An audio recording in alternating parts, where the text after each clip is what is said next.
Can you show me God? See, this is what Prabhupada is talking about here.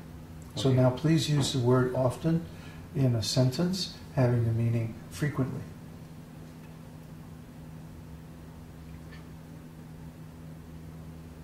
I often meet Joe at the store. Okay. Another one? I often go for walks in the evening with Babaji. Good. Now read the sentence again, please. Often, That wasn't your word then. It was back in the previous sentence. But I didn't even say that previous sentence just now.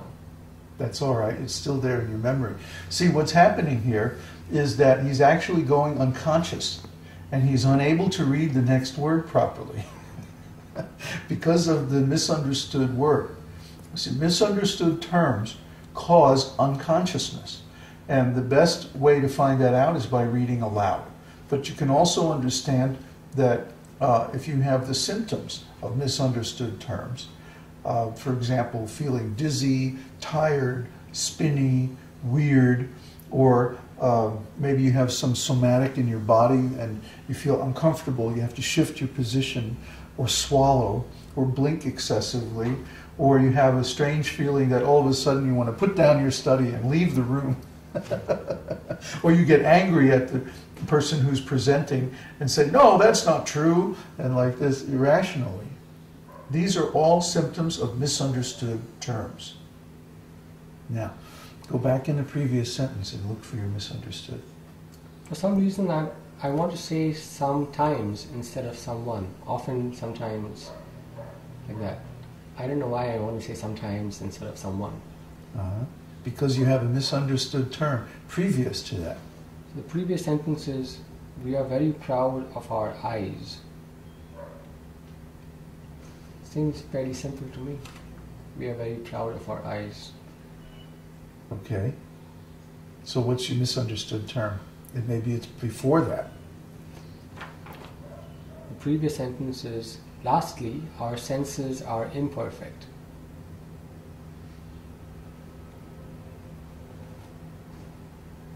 Seems clear to me. Lastly? Lastly. What's that?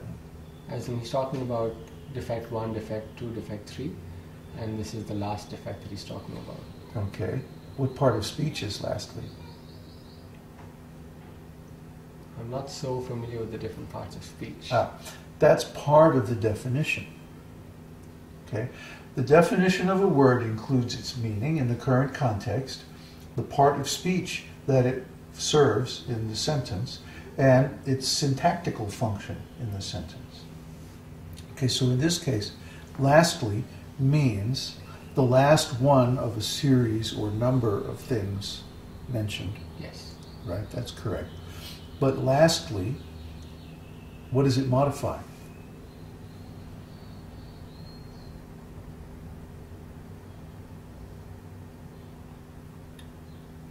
It's modifying like this serial number thing. Like No, let's see, you don't understand. That lastly is an adverb. Modifying is. Read the sentence again. Lastly, our senses are imperfect. Are. It modifies are. Go look up lastly, just for the heck of it.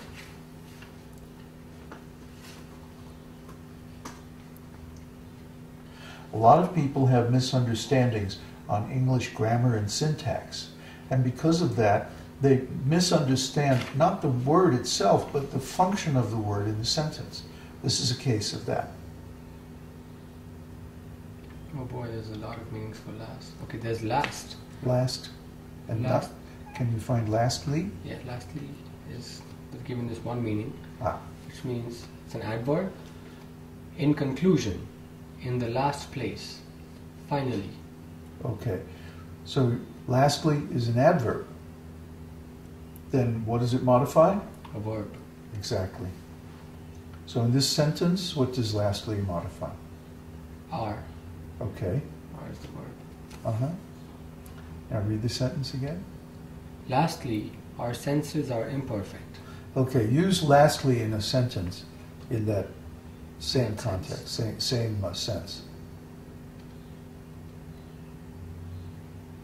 I would have to have something before it, right? Mm-hmm. So I would say, when you want to cook a vegetable dish, first of all you need to wash your vegetables.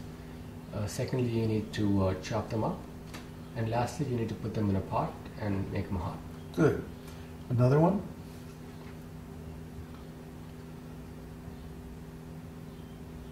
If you want to wash your clothes in the washing machine, you need to put in some water with detergent.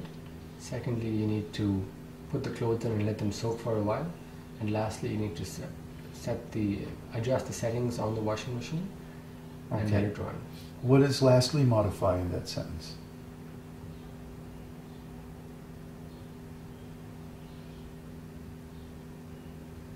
Lastly, you need to adjust. To adjust. How can it modify to adjust? Because to adjust is an infinitive phrase. Adjust. No, because adjust is part of that infinitive phrase which is being used as a noun. What's the only active verb in the sentence? Need. Yes, need. The way you said that, you weren't too sure about it. I always think of need as a noun for some reason. Like I have this need, that need, like that. Yeah, see, so the sentence that you made up was confusing in your own mind. So when you say, lastly, you need to do something. Lastly has to modify need.